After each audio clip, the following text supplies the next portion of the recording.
Hello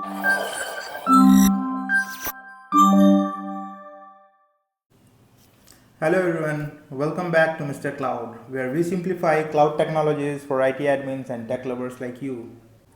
My name is Abhishek Upadhyay, and in today's video, I'll walk you through one of the most important feature of our Exchange Admin Center, that is mail flow rules. Mail flow rules allow you to control how emails are handled in your organization. Whether you want to block email from certain domains, add disclaimer, or redirect messages. Mailflow rules make it all possible. Let's get started.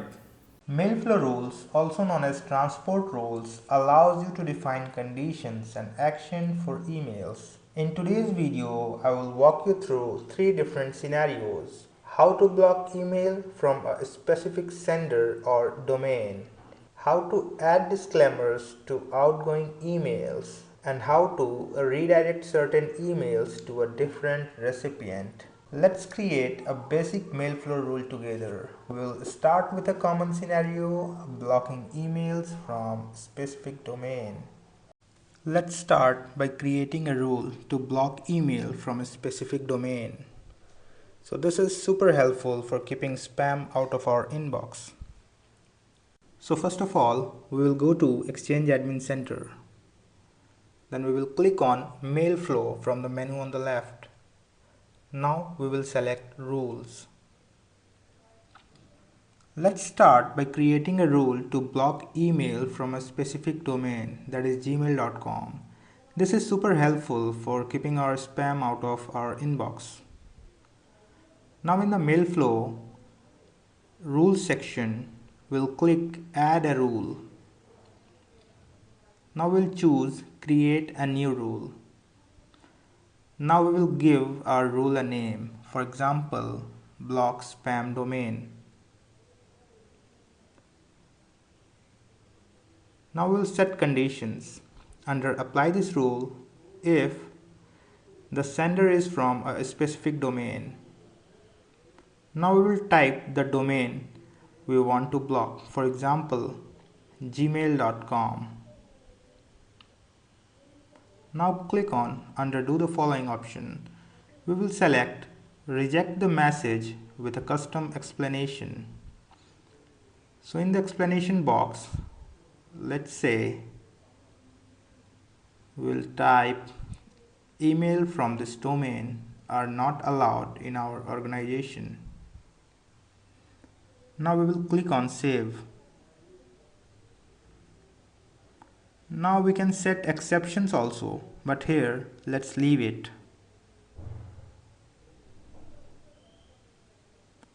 Then we will click on Next. Now we are getting an option of rule mode. So we want to enforce this rule right away. Let's click on Next. Now in this section we can review all the settings that we have saved. Now we will click on Finish. So if you will see, we can see that a transport rule has been created successfully. We'll click on Done. If you will see, the status of this rule is set as disabled by default. So now we will enable it. We'll click on that rule and then we can enable it from here. Now if you will see, we are getting a confirmation that rule status updated successfully. Now we will test this rule. We will send an email from my Gmail account to texas007.com. So here I am sending the email from my Gmail account. I'll click my Texas ID here. I'll write the subject test rule, test email as the body. Now click on Send.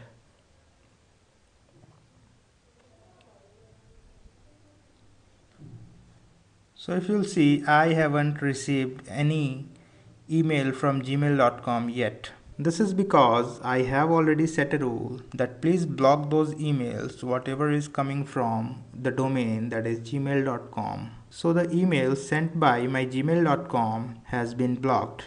Now let's disable that rule and see what happens. So we'll disable it from here. Now I will again try to send a test email from my Gmail account to my texas007.com. Now here I compose the mail. I send it. This is sent. Now if you will see in my Outlook, I am able to receive that email and I am able to read that email as well. Since the rule has been disabled, I am able to get the email from gmail.com. So now we can say that the rule is working as expected. Now let's create a rule to add a disclaimer to all outgoing emails. So this is great for adding legal notices or a professional signatures. So in the same mail flow, we'll again click on rules, we'll click on add a rule, we'll click on create a new rule. Now we will name our new rule. For example, add disclaimer. Under apply this rule, again under if condition, we'll select the sender is located and choose inside the organization. So basically we want to set a rule that if a sender is within our organization is sending an email, so that email should add a disclaimer within it. Now under do the following, we will select apply a disclaimer to the message. Now we need to choose any one of the following, append a disclaimer or prepend a disclaimer. So if we will choose append a disclaimer, that means the disclaimer would be below that message. And if we will select prepend a disclaimer, that means the disclaimer would be top of that message. So let's choose append a disclaimer. Now we need to enter the text that what should be the disclaimer. Let's say this is a confidential email. Yeah, so we have set the disclaimer as this is a confidential email, and fallback actions should be wrap, and we will save it. So we can choose exceptions from here. Since I don't need any exceptions, let's click on next. Now I want to enforce the rule right away, so I'll choose enforce and I'll click on next. Now I can review the conditions what I have set, and then I can click on finish. If you'll see, I have got a confirmation that transport rule has been created successfully. We will click on done. This rule is disabled as default, so we will enable it. We have enabled it from here. Now let's test this rule. I'll open my Outlook. I'll try to send an email from my Outlook to Matthew, and let's see what Matthews get. I'll choose the subject as test disclaimer rule, body as test. I'll send this. Now let's see what Matthew has received. So if you'll see, Matthew has received an email that I sent, and below the body it is marked that this is a confidential email. So this is a disclaimer that we just set from Exchange Admin Center. So we can see the rule is working perfectly. Now let's disable this rule. Now let's create another rule to redirect emails that contains specific keywords to another mailbox. For instance, you might want emails with the word invoice in the subject line to go directly to your finance team. Let's say if I am getting an email whose subject line contains invoice, I want to route that email to a different person. So how we can do that? Let's see. We'll click add a rule, create a new rule. Now we will name our rule, for example, redirect invoices. We will set the condition. Under apply this rule if the subject or body includes. Now we will set subject includes any of these words. We will set the word, let's say invoice. We will click on add. We will save it.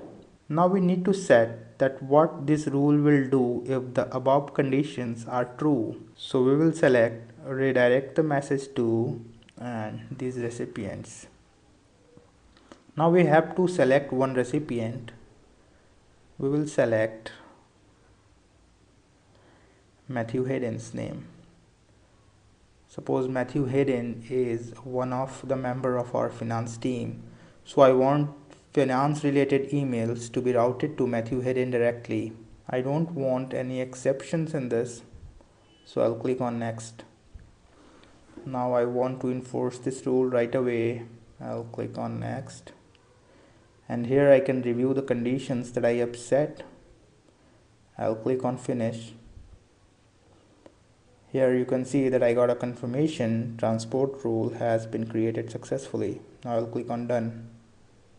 Now by default this rule is disabled. I'll enable it. This rule has been enabled now. Now let's test this rule.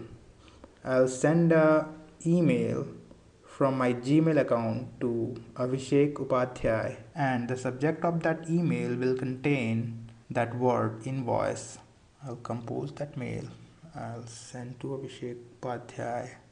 I'll mark the subject invoice number 11 and body should be test rule 03. Now I'll click on send. So if you'll see, no email has been received in the mailbox of Abhishek Upadhyay. But if I will open Matthew Hayden's mailbox, you will see that an email has been received whose subject contains invoice number 11. And in this email, if you can see, it is sent by or it is forwarded by Abhishek Upadhyay. So by this we can say that the rule is working perfectly. Now we will disable it. So Mailflow rules can be used for many scenarios. And that's it. You have just learned how to master Mailflow rules in Exchange Online. We have covered how to block spam emails, add disclaimers, and redirect emails, all in a few clicks. These rules are essential for improving securities, compliance, and workflow efficiency. And if you find this video helpful, please don't forget to give it a thumbs up and subscribe to Mr. Cloud for more tutorials like this. Also, let me know in the comments how you are using Mailflow rules or if there is a topic that you want me to cover in my next video. Thanks for watching and I'll see you in my next video.